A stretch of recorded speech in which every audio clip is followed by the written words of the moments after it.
파도TV 시청자 여러분 안녕하십니까? 오늘은 라이크와 러브에 대해서 말씀드리고자 합니다. 라이크 하면은 어떤 것이 떠오릅니까? 우리가 흔히 좋아한다 할 때 라이크를 쓰는데요. 그 좋아한다는 것은 내가 어떤 음식, 예를 들어서 뭐 탕수육을 좋아한다. 또는 어떤 물건, 나는 아주 멋있는 자동차를 좋아한다. 또 어떤 취미생활, 스키를 좋아한다. 윈드서핑을 좋아한다. 그러니까 뭔가 나에게 즐거움을 주고 이익을 주고 뭐뭐 때문에 하는 조건적인 이유가 붙을 때 우리가 보통 like라는 단어를 쓰게 됩니다. 근데 러브는 어떻습니까? 좀 기독교적으로 약간 아가페적인, 그러니까 아무런 조건 없이 주는, 그러니까 뭐 부모님이 자식을 위해서 주는 거라든가 아니면 뭐 연인 사이라도 워즈워드의 시처럼 정말 누이라도 좋다. 내 아버지라도 좋다. 그 무엇이 돼도 좋다. 정말 이 세상에 당신이 존재하는 것만으로 좋다. 뭐 이렇다면은 남녀 간의 사랑도 뭐 러브라고 할 수가 있는 거지요. 그래서 러브는 좀 뭐라는 조건이 아닌, 그럼에도 불구하고 라는 그런 의미를 띱니다. 근데 우리는 정말 그러한 조건을 다하지 않고 사랑해줘야 될 자식이나 또는 애인이 나에게 어떻게 합니까? 정말 그렇게 전혀 조건이 없을 수 있었습니까? 오늘 그것에 대해서 말씀드리고자 합니다.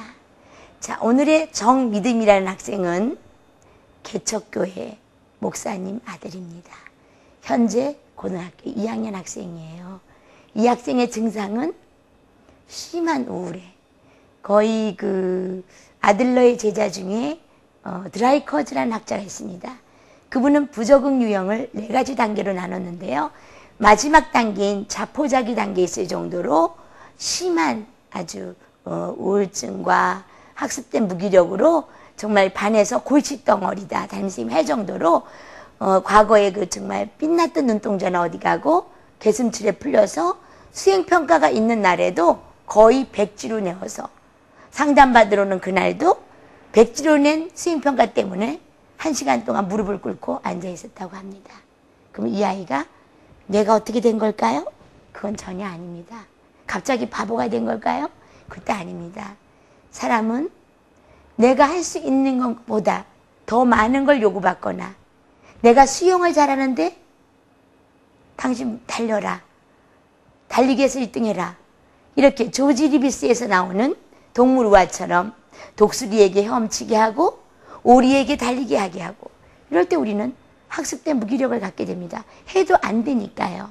자, 정믿음이가 저에게 와서 한 학습 유형 검사 프로파일을 보여드리겠습니다. 이 학습 유형 검사는 성격 이론의 세계적인 권위자 데이비드 커시 박사와 또 학습 행동의 세계적인 권위자 다이앤 히콕스의 연구를 바탕으로 만들어진 검사로서 저희 나라에는 연우심리연구소에 있는 박사님들이 한국판으로 표준화한 그런 검사입니다. 자, 우리 믿음이의 학습 유형 검사 프로파일을 보기로 하지요. 자, 학습 유형 검사에서는요, 행동형, 규범형, 탐구형 이상 이렇게 4가지 척도로 이렇게 일단 표시가 되는데요. 이 아이는 행동이 6점, 규범이 14점, 탐구가 16점, 이상 점수가 22점에서 이상형 아이의 그런 프로파일입니다. 그러니까 학습 유형이 이상형이라고 하는 것은 믿음이의 지적인 능력 개발과 자아 실현에 관심이 아주 많은 그러한 유형이고요. 인간적이고 상호 이해가 이루어지는 관계를 선호합니다. 이런 학생들은 물론 다구친다거나 또는 가르치는 사람이 너무 자기를 무시하거나 그러면 아무리 실력이 있는 권위자라도 이 아이는 공부하기를 싫어합니다. 이 아이는 따뜻하고 지지받고 인정받을 때 훨씬 효율을 많이 내지요. 근데 보통 그 내담자의 보호자들이 이렇게 말합니다. 아니 스님님, 그렇게 안 해서 좋아할 사람은 어디 있습니까? 그렇지 않아요. 행동탐구형들은요, 다소 상대방이 자기를 그렇게 인정 안 해주지 않고 좀 무뚝뚝하고 그래도 실력만 있고 잘 가르치면 열심히 공부하는 그러한 유형들이거든요. 근데 이상형들은 일단 상대방이 실력이 있고 없음 그 이전에 나를 얼마나 좋아하고 나에게 우호적인가를 먼저 생각하는 그러한 유형들입니다. 그래서 이 이상형들은 좀 더 자세히 말씀드리면 타인의 감정에 민감하고 눈앞의 현실보다는 미래의 가치를 위해서 헌신하는 이상주의적 성격에게 많이 나타납니다.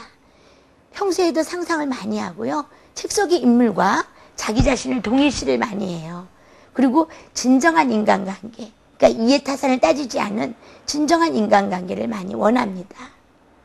그렇지만 자신의 마음도 여리기 때문에 자신의 감정 표현에 많은 어려움을 겪어가지고 화가 나도 제대로 표현을 못하기 때문에 스트레스 치수가 다른 유형보다 높아요.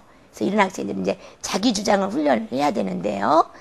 그리고 이제 부모가 바깥일 때문에 바쁘거나 경제적인 어려움 때문에 자기를 제대로 보살펴주지 못해도 부모를 미워하기보다는 오히려 부모님을 걱정하는 그러한 유형이에요. 그러다 보니까 가슴속에 다지고 다져놓은 상처가 너무 많아서 그런 것 때문에 성장의 걸림돌이 되기도 합니다. 그래서 이상형들은 이런 너무나 자기 주장이 강해서 문제를 일으키는 그런 유형과 반대로 적절한 자기 주장 훈련을 시키고 또 될 수 있으면 정말 학원 선생님이나 과외 선생님을 선택해 줄 때라도 정말 따뜻하고 인간적으로 접근하는 그러한 선생님들을 선택해 주는 것이 이 아이가 공부를 잘할 수 있는 비결의 한 가지가 될 수 있습니다. 자, 이런 유형의 아이였는데 믿음이는 우리가 우연히 태어났는데 부모님하고의 유형이 참 흡사하거나 아니면 부모님이 나랑 유형이 다르라도 내가 가진 것을 있는 그대로 인정해주는 부모님을 만났다면 우리가 얼마나 행복할까요? 그리고 이렇게 하지 않아도 될 고생을 하게 되니까 얼마나 참 다행이고 이렇게 되겠습니까? 근데 늘 우리는 그렇게 되는 경우가 있을 수도 있지만 반대로 아버님은 굉장히 하면 된다는 진취적인 행동규범 탐구형의 아버님인 반면에 자식은 만약 이렇게 이상주의적인 형이면 그때부터 전쟁이 시작되곤 하지요. 자, 믿음이라는 학생의 아버님은 개척교회 목사님인데 성도가 10명밖에 되지 않으세요. 그래서 굉장히 경제적으로 어려워서 아마 그 지적인 능력은 높은 그런 부모님에 비해서 학비 감면을 요청해야 될 정도로 가정이 어렵습니다. 거기다 대고 아버님은 굉장히 그 믿음이가 더디 크는, 그러니까 이상형들은 대기만성형이 많아요. 많이 느끼고 인간관계를 하는데 더 초점을 두고 하다 보니까 쉽게 말하면 속전속결로 빨리빨리 자라나지 못하는 게 있거든요. 성과 같은 게. 그러다 보니까 아버님이 굉장히 답답해 하시고 가장 상처가 있었던 것이 뭐냐라고 했더니 초등학교 때 학력고사를 봤는데 한 정규 한 200등을 했답니다. 아마 그 당시에는 믿음이가 어릴 때에는 그런 학력고사 성적을 가정에다가 알려줬었던가 봐요. 200등을 하니까 야, 발로 내가 시험을 쳐도 그보단 잘하겠다. 목사 아들이 내가 성도들 보기가 창피하다. 응? 네가 내 아들인 게 부끄럽다.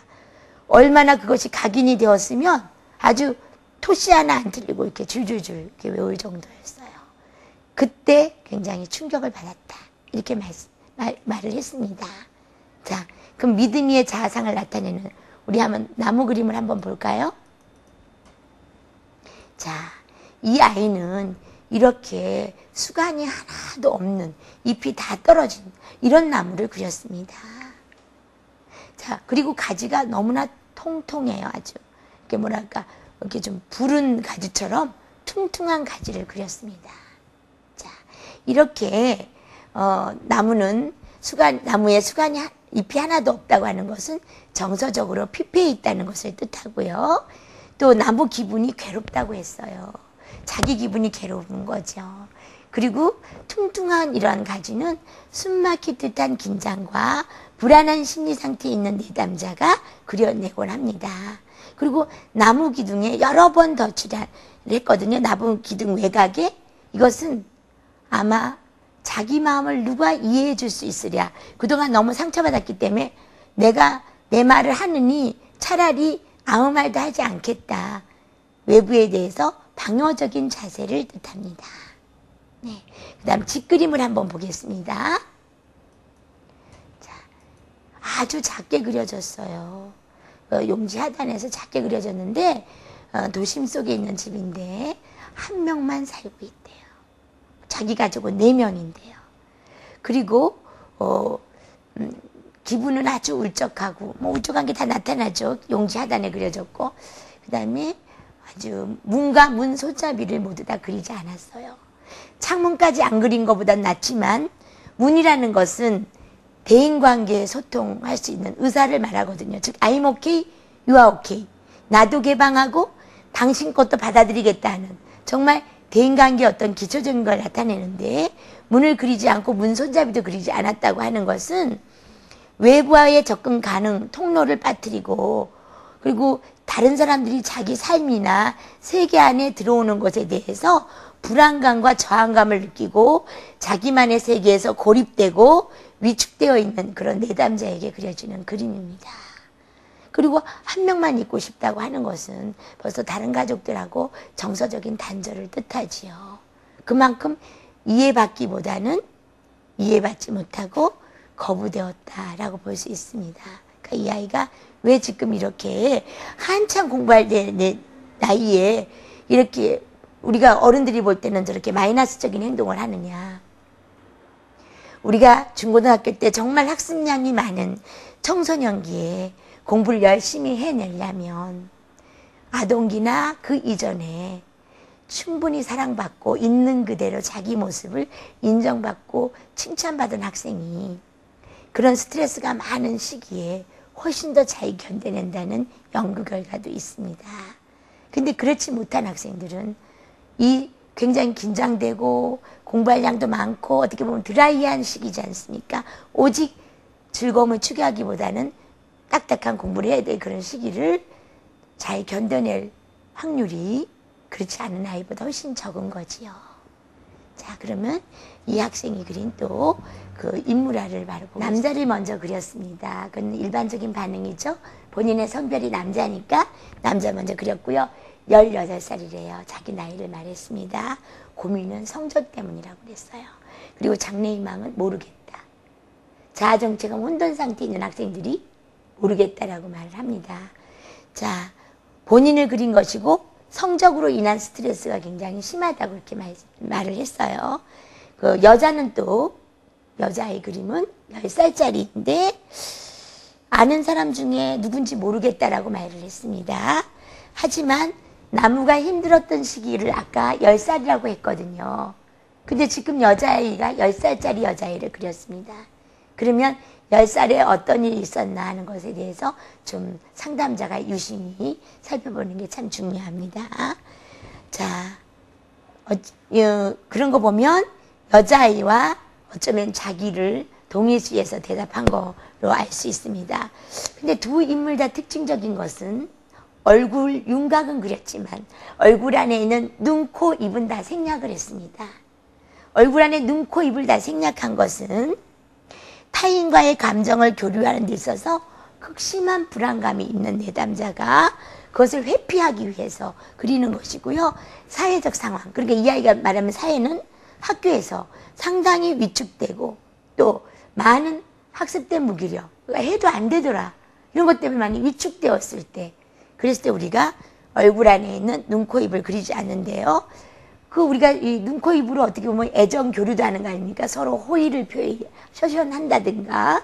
근데 이렇게 한다는 건 애정 교류에 있어서도 심한 좌절감이나 무능력감, 위축감, 양가 감정을 느끼고 있음을 의미한다는 건 뭐냐면요. 쉽게 말하면 어린 시절부터 사랑받아야 될 부모님, 선생님, 친구들 이런 데에 있어서 뭐 본인도 그렇게 사회성이 뛰어난 거 아니겠지만 항상 어릴 때는 사회성이 없는 것이 거의 일반적이죠. 먼저 더 큰 어른들이, 특히 부모님들이 사랑해주고 좀 기준에 못 미쳐도 잘할 수 있을 거야 하고 지지해주고 격려해 주었다면 이렇게 얼굴 안에 윤곽을 그리지 않거든요. 제가 예전에 맡았던 등교 거부 학생도 눈, 코, 입을 하나도 안 그렸었는데요. 그 아이 같은 경우도 어릴 때 아버지가 버리고 갔어요. 그래서 엄마가 호프집을 서울에 사는데 주로 못 들어오시는 날이 많고 전화로 일어나라고 그래요. 근데 그 아이는 심한 비만이었고 학교 와도 친구도 없었어요. 그런데다가 아버지가 버리고 갔다는 것 때문에 굉장히 자기에 대해서 자존감도 낮았거든요. 이런 아이들도 눈, 코, 입을 그리지 않습니다. 자, 본인이 사랑받았다는 그 느낌이나 그런 에너지로 인해서 우리가 살아갈 수 있는 힘을 얻게 됩니다. 쉽게 말하면 어른들이 말하면 뒷심이 생긴다 그런 건가요? 뒷심. 그 뒷심이 없는 겁니다. 그런 아이들이 보면 인물학 검사에서 눈, 코, 입을 그리지 않게 되고 또 이렇게 중년기 남성이나 여성들이 가끔 사업에 실패했거나 그동안 이렇게 해왔던 모든 그 업적들이 물거품이 됐거나 굉장한 상실감을 맛보았을 때도 즉 실직한 사람들이나 이런 사람들도 눈, 코, 입을 그리지 않아요.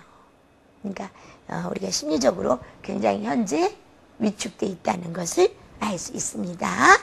네. 자, 그래서 이 아이가요, 처음 돌아가면요, 이 아이가 현재 학습 행동에 따른 심리 상태를 나타낸 그래프를 잠시 보겠습니다. 자, 반항, 완벽, 고군, 잡념, 만족, 외골 이렇게 6가지로 나타나 있는데요. 반항이 56점이에요.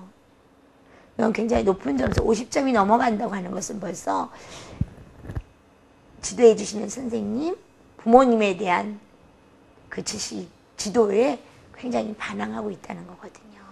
그 다음에 완벽 점수가 또 50점이 넘었어요.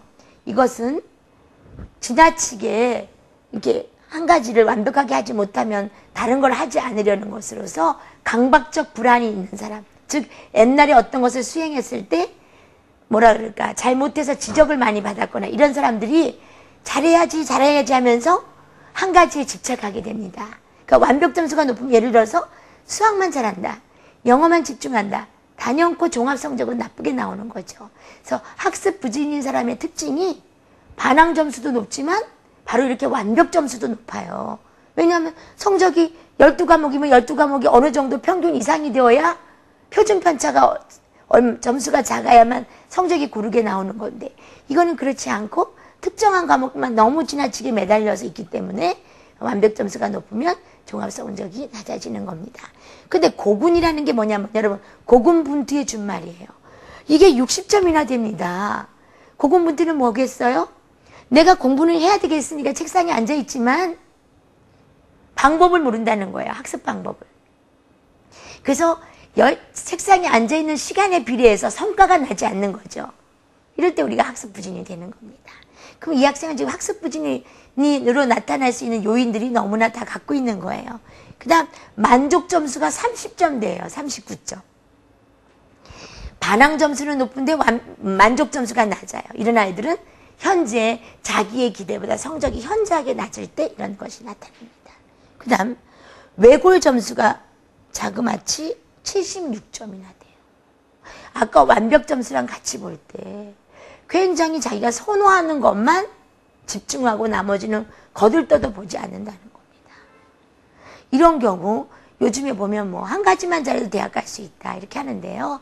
저는 개인적으로 장점을 강화한다 이런 측면, 즉 말하자면 뭐 IQ 검사를 했는데 얘가 정말 언어 능력이 뛰어나서 얘는 대신 다른 과목보다는 뭐 언어학과나 이런 데 진출하는 게 좋겠다 또는 어떤 문과 계통의 어떤 그 과목을 전공하는 게 좋겠다 이런 건 제가 아주 인정을 하지만요.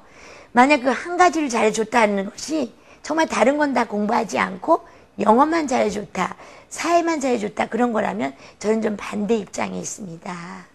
어떻게 보면 나중에 그 전공을 하더라도요.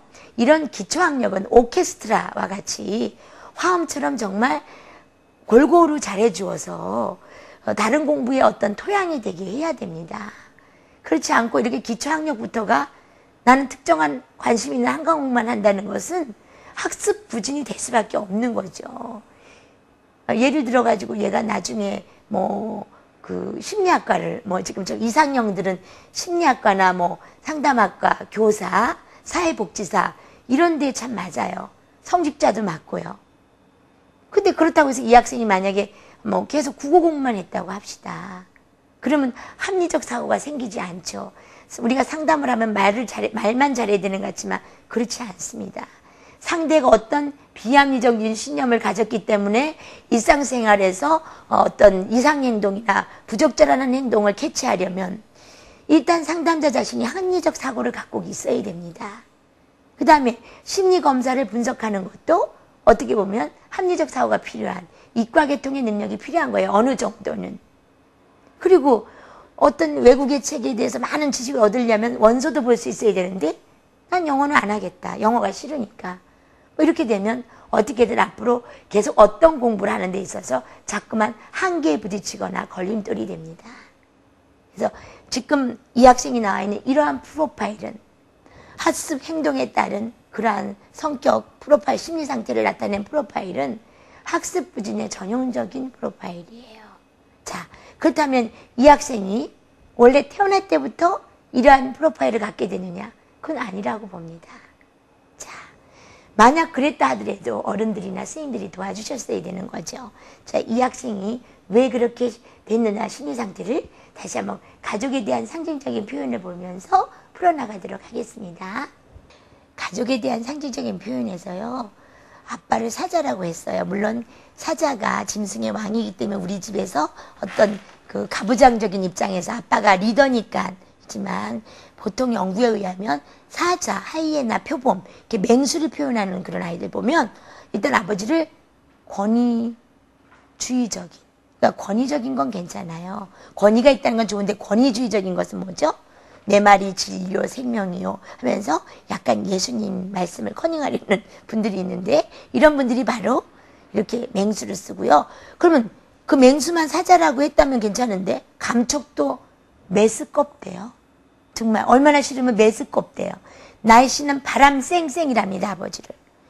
그 다음 꽃은 장미. 그러면 어머 예뻐서 그건 아니고요. 장미로 대답하는 내담자들을 보면 거의 장미의 가시처럼 어떤 언어폭력이나 어떤 체벌로 인해서 그 따끔따끔한 걸 무의식에 기억하는 아이들이 장미라고 보통 합니다.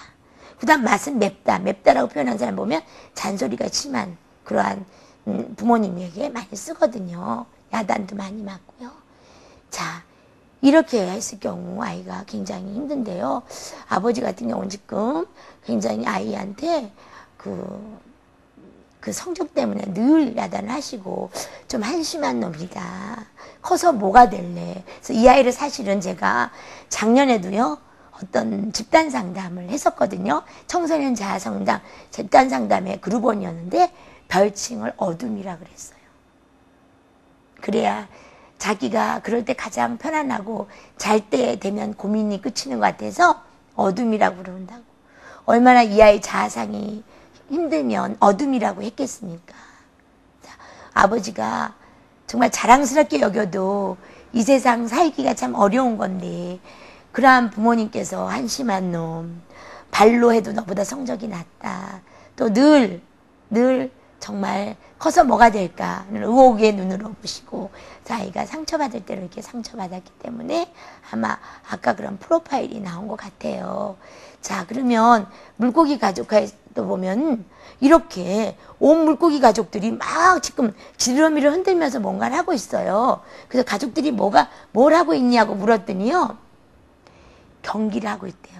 무슨 경기냐니까 그건 모르겠고 그냥 이기기 위해서 열심히 경기를 하고 있대요. 그리고 아버지 물고기가 바짝 따라오고 있대요. 그래서 물고기 가족화에서도 가족들이 서로 보완하고 이해해주고 이런 게 아니라 이기고 지고 막 이런 경쟁 구도예요.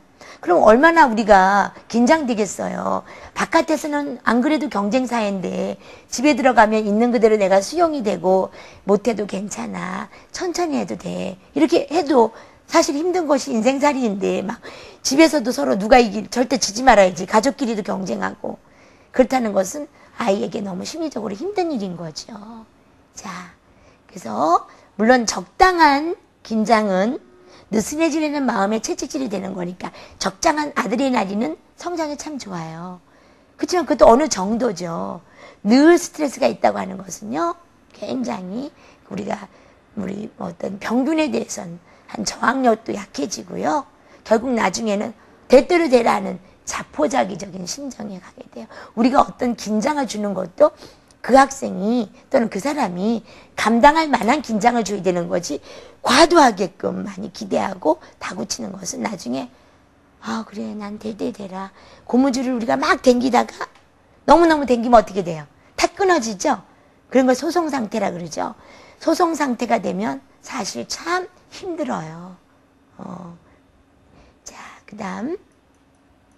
그래서 우리가 그 아버님을 참 뵙고 싶었어요. 그래서 제가 여러 성도들을 지도하시는 종교 지도자긴 하지만 또 자식 문제에 대해서는 또 누군가에게 또 배울 수도 있는 거 아니겠어요? 우리도 마찬가지입니다. 내가 대학 교수인데 생물학 교수라고 합시다. 생물학에는 권위자일 수 있어요. 하지만 사람, 특히 내 자녀를 다루는 일에는 정말 대학교 교수가 아니고 학위가 없는 분보다 더 못할 수도 있는 겁니다. 그래서 우리는 늘 누군가에게, 설사 그 아이가 어린아이라 하더라도 배울 건 배워야 되기 때문에 한번 아버님을 내가 만나보면 어떠니 그랬더니 얘가 굉장히 놀랄 얘기를 해주셨어요. 뭐 곧 며칠 뒤면 아버지가 간 이식을 하러 중국으로 떠나야 된답니다. 간경화 판정을 받았는데 이게 점점 굳어져서 이식을 하지 않으면 살 수가 없다는 그러한 의사의 청천벽력 같은 얘기 들었대요. 그래서 1년이 됐대요. 투병하신 지. 근데 도저히 그것이 회생할 수가 없어서 국내에서는 수소문하니까 없어가지고 중국에 있는 어떤 교포한테 간을 이식을 할 수가 있다 그래서 이제 곧 중국으로 가게 되었다고 해요. 저는 갑자기 망치로 머리를 맞은 것처럼 아주 멍했습니다.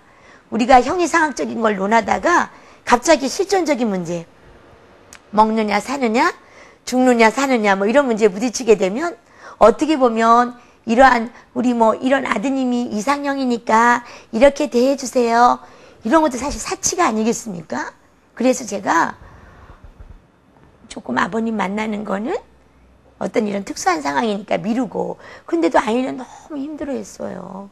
그래서 진짜 나중에는 도피하는 마음에서 대학은 가야 되겠고 공부는 안 되니까 바둑학과를 간다고 할 정도로 회피형이었어요. 그러니까 이 아이는 나중에 했지만 바둑학과가 안 맞아요. 얘는 사람 속에서 사람을 성장시키고 못하는 사람을 도와주면서 거기에서 만족을 얻는 그러한 유형이기 때문에 바둑을 두고 이래야 해서 만족을 얻을 수 있는 건 아니거든요. 물론 찾아보니까 국내에 한겨레 대학이 바둑학과가 있다고 하기는 해요. 그래서 얘가 도피 성향으로 바둑학과를 된다는 것은 제가 좀 뭐 별로 권하고 싶지 않았기 때문에 좀 더 치료를 하면서 자기의 모습을 찾아가도록 하는데, 부모님의 도움은 당분간은 안 될 것 같아서요.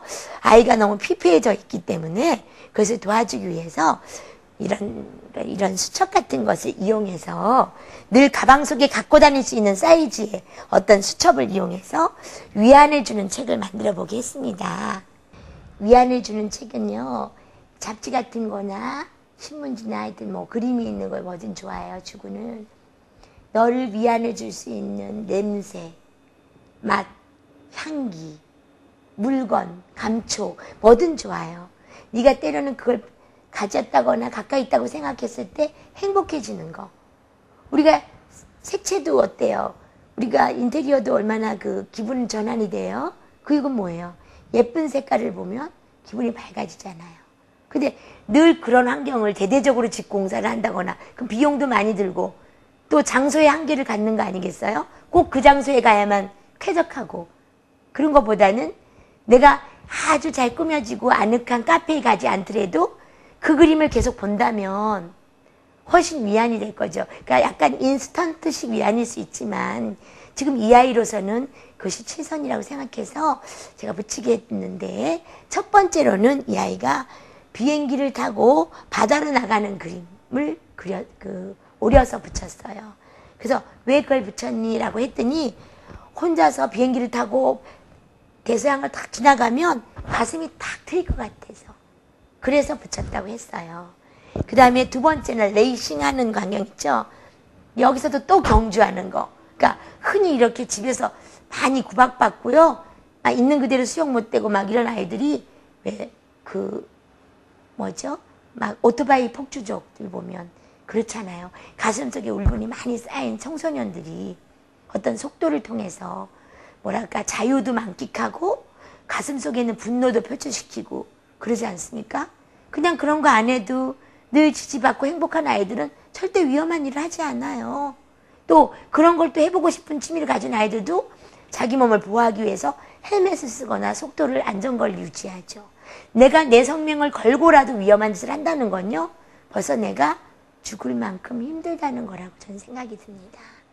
자, 그 다음에 세 번째는 전용놀. 따뜻한 아주 석양이 이렇게 있는 그러한 전용놀 그림을 붙였어요.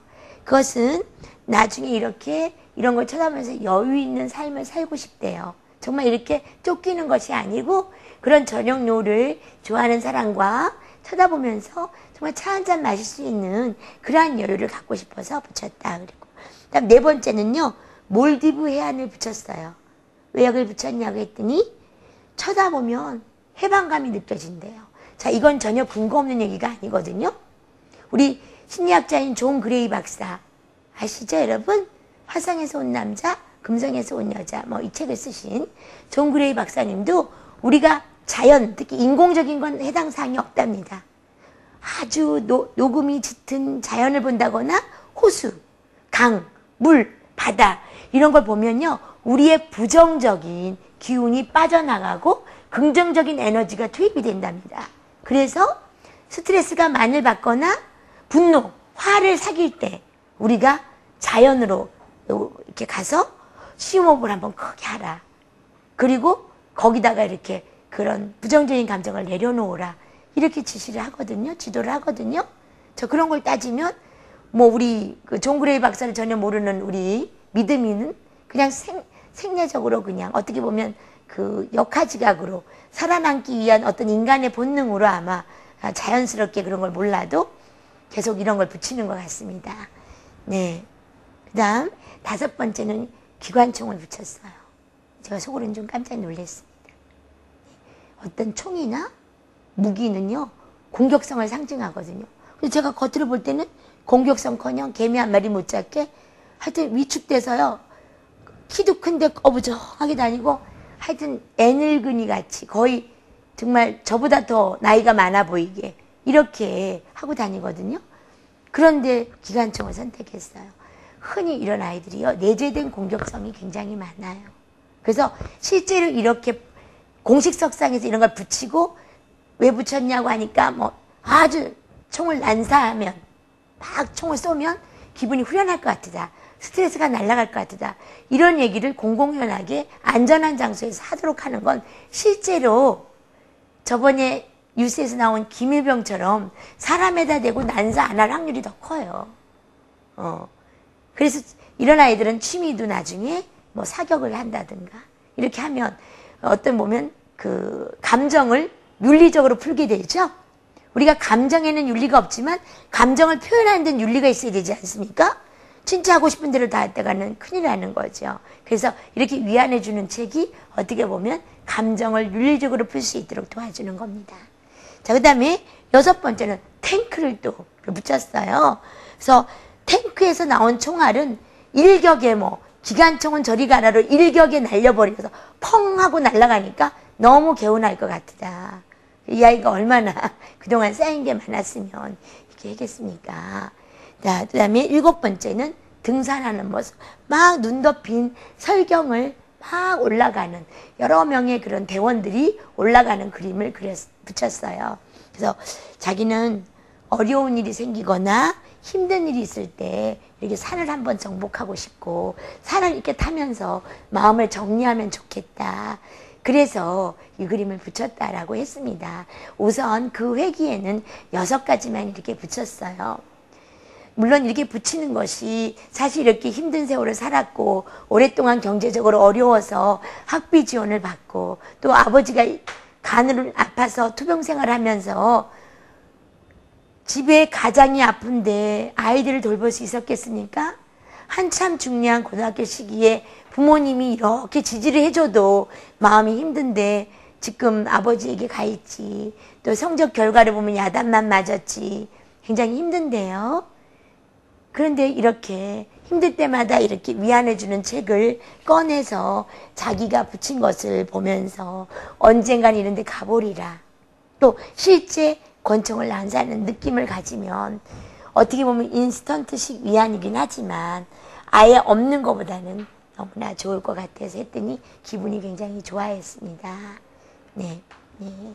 몇 년 전에 제 클리닉에 내원한 5살짜리 내담자의 나무 그림입니다. 아마 시청자 여러분도 수간에 막 붙은 아주 다닥다닥한 꽉 찬 열매를 보실 텐데요. 이 그림은 주로 일본의 학자의 연구에, 어느 학자의 연구에 의하면 수간에 빼곡차게 이렇게 열매를 그린 아이들 보면 우리가 신장의 단면, 신장을 절개해서 단면을 보면 수많은 돌기로 되어 있어요. 물론 이 어린아이는 신장을 본 적이 없지만 이것이 집단 무의식인 거죠. 그래서 이렇게 그린 아이들 보면 야뇨증이나 빈뇨증, 그러니까 자주 소변을 보는 그런 증상이 있는 사람이거든요. 제가 그 어머니에게 혹시 아이가 야뇨증이 있으니까 깜짝 놀랐어요. 어떻게 알았냐고. 그래서 나중에 알고 보니까 자신이 수학을 못해서 굉장히 구박을 받고 결국은 지방대학을 갔대요. 그래서 그거에 대한 강한 불안을 투사해서 아이가 낳자마자 거의 이등변 사각형의 성질, 뭐 고등수학을 막 어릴 때부터 막 가르친 거예요. 못하면 야단치고. 그래서 아이가 너무 힘들어서 나이에 걸맞지 않은 그런 공부 스트레스 때문에 야뇨증이 된 사례입니다. 그 다음 이거는 초등학교 3학년 학생의 인물화인데요. 이 어머니도 과거에 아버지가 일찍 돌아가신 것에 대한 트라우마가 너무 창피하다. 남한테 무시당할 수 없다. 그래서 아버지 돌아가신 걸 친구들한테 아무도 얘기하지 않을 만큼 아버지가 돌아가신 것을 창피한 걸로 기억하는 그런 어머니였어요. 그래서 그것이 해소되지 않고 결혼해서 아이를 낳다 보니까 내 아이도 남한테 무시당할 수는 없어. 그것이 아이에 대한 어떤 과잉 기대나 이렇게 과잉 보호로 이루어져서요. 8군데 이상의 학원을 보내서 아이가 힘들어하면서 저희 클리닉에 오게 된 경우인데 아이는 이 어린 나이에 벌써 죽고 싶다고 하는 아이였어요. 근데 인문화를 그렸는데 온통 별이죠. 그것만 이걸 보고 내 딸이 드디어 스타가 될 거라고 좋아하셨는데요. 이렇게 별을 온몸에 그리는 경우는 상실감, 박탈감, 비애감을 경험한 내담자들이 그렇습니다. 별은 차갑고 멀리 있지 않습니까? 도저히 이룰 수 없는 어떤 기대를 받았을 때 우리들은 이런 별을 신체상에 나타내거나 그림 어느 곳에 나타내곤 해요. 자, 이렇게 하이힐을, 꼬마가 한 번도 안 신은 하이힐을 신었다는 것 자체가 현재 강한 불안을 느끼고 있다는 거죠. 네. 지금 우리 믿음이나 이 두 가지 사례에서 볼 수 있었듯이 부모님들이 처음에 아이를 낳을 때에는 정말 손가락 10개, 발가락 10개가 다 있나를 만 신경 쓸 정도로 굉장히 뭐라 그럴까요? 아이의 육체적인 건강에만 신경을 쓰고 그것만 해도 감사하다는 마음을 가져요.